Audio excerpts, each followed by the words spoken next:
Hi guys, so this is the first time that I'm going live using YouTube, and I've already realised that I've not gone landscape and that I'm in portrait, but hopefully you won't mind. And also I have forgotten to pick up my headphones, but anyway, I shall get better at doing these. You shall be able to look back when I'm really good at doing them and see just how badly I've done this one. So there we go. But sometimes we just got to do these things and get on with them, get over ourselves and not be so perfectionist, and try and leave our ego behind as well.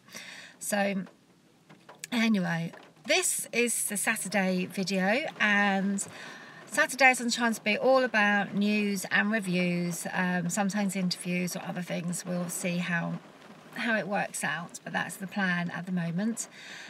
So there's three things I thought I would talk about today. One is storytelling. So in the YouTube community there's a lot of chat at the moment about using storytelling in your video making, and for good reason, because storytelling is proven to keep the attention of the person who's viewing much better than anything else. And there's something called a storytelling arc, and you'll recognise this because you see it everywhere in any good story, that whether that's a movie or a TV commercial or a programme or just a straightforward someone's video, or stories that comedians tell. And so they all just start with the beginning where the scene is set, and there's you get to know what the position of the person or the thing that you're following, and then it goes up big, and then they hit some there's some problem, or there's something that goes wrong, or there's some thing that they have to overcome, and that can kind of have an up and down on its own, and then they get to reaching the solution that they find through adversity, and then the arc comes back down as all is good and they find happiness. So that's, in its very basic of forms, what the story arc is. And within a movie you can have, or within even the story that you might tell, you can have ups and downs all the way through, and in fact you want to have up and down all the way through. It's proven that you can't just have just go up and come down. You want to bring your viewer, your listener, through a journey that will go like in waves like that. So try and think about, every time you're making a video, what's the story, and you can have, there's like the hero's journey story, which is exactly as it sounds.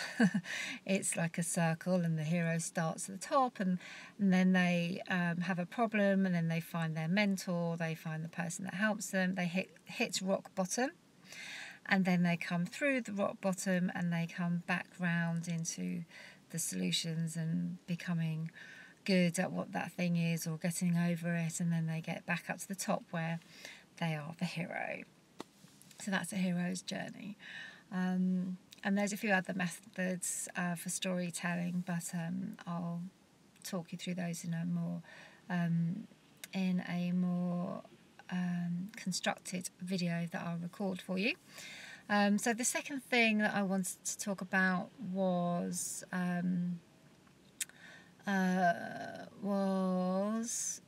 storytelling. Oh, the beauty of doing live video.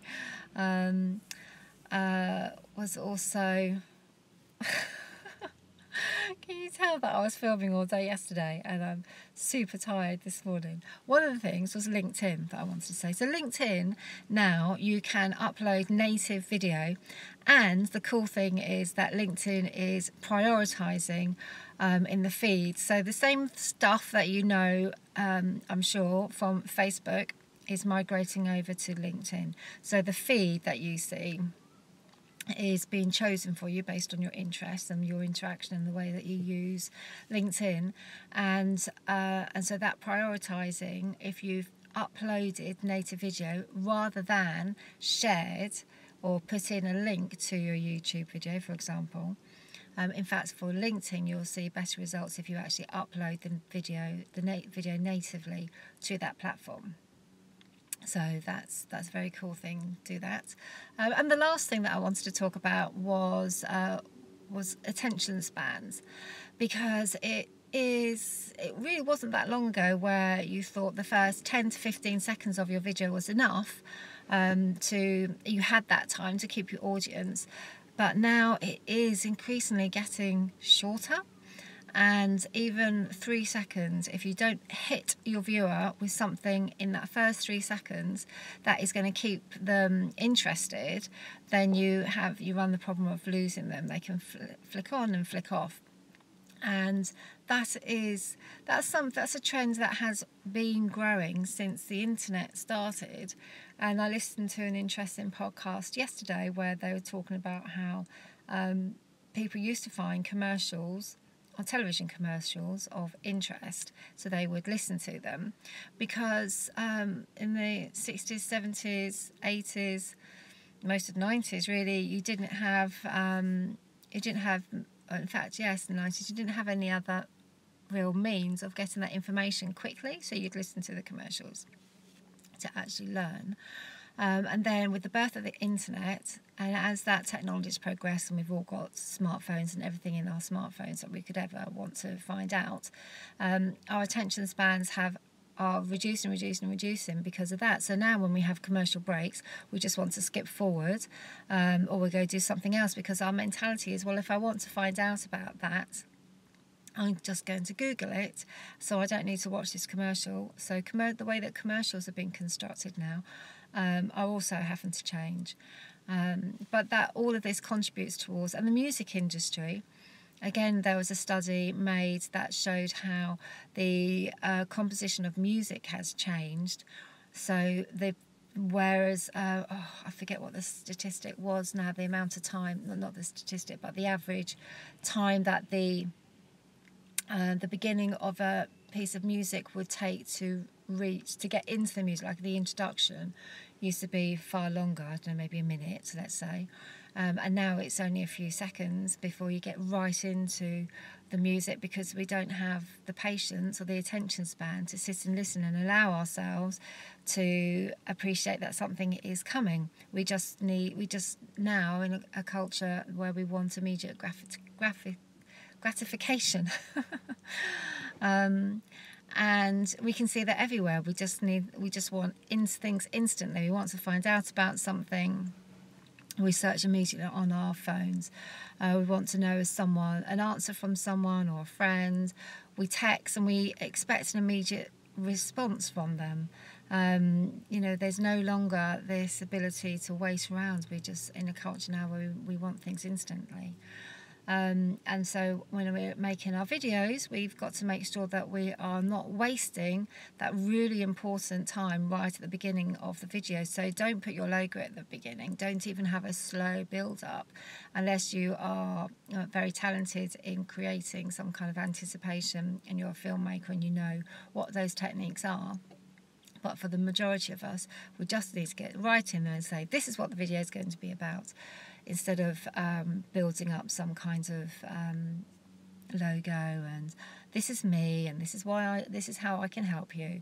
Go straight into how you can help that person, or jump straight into a joke or a story, because that will also keep your viewer interested and excited for what they're about to hear next. So that's this week's news and reviews. So first of all, it's start using LinkedIn, uploading your video to LinkedIn. And then secondly, think about the attention spans that are shortening and shortening and shortening. So really make sure you start your videos with something really punchy. And then think about the storytelling. What story are you building to hold that viewer's attention? And think about the journey of that story in every single video that you make. What's the story that you're telling? Even on to-do videos, it can be, this is the problem, this is the solution. That's a different type of storytelling. So there we go. I shall call it a day there. This is my first, yay, first YouTube live. Finally overcame my fear, and I know it's not that great, so my apologies. And I guess it might turn into a vlog, because Saturdays I'm always somewhere away from the office, away from my desk, with family, being taxi service to the kids. So as I am right now in my car, about to go in and set up my office in the cafe near where my daughter is going to be. And it's quite sunny, which is nice. It's just stopped raining, so I should go. And thank you very much for watching, and keep watching this space as it develops and grows, and I work out how I can best make a cool video on Saturdays. Bye now. Oh, that's one other thing I needed to say. Don't forget to subscribe to my channel, please. And tell me what you think of these points in the comments below. I'm sure you know, or you've heard, or you've researched, or you picked up other tips that I haven't even touched on in this video. So share them so we can all benefit from the knowledge that you have. That would be awesome. All right then, I'm definitely going now. So thanks very much, and bye.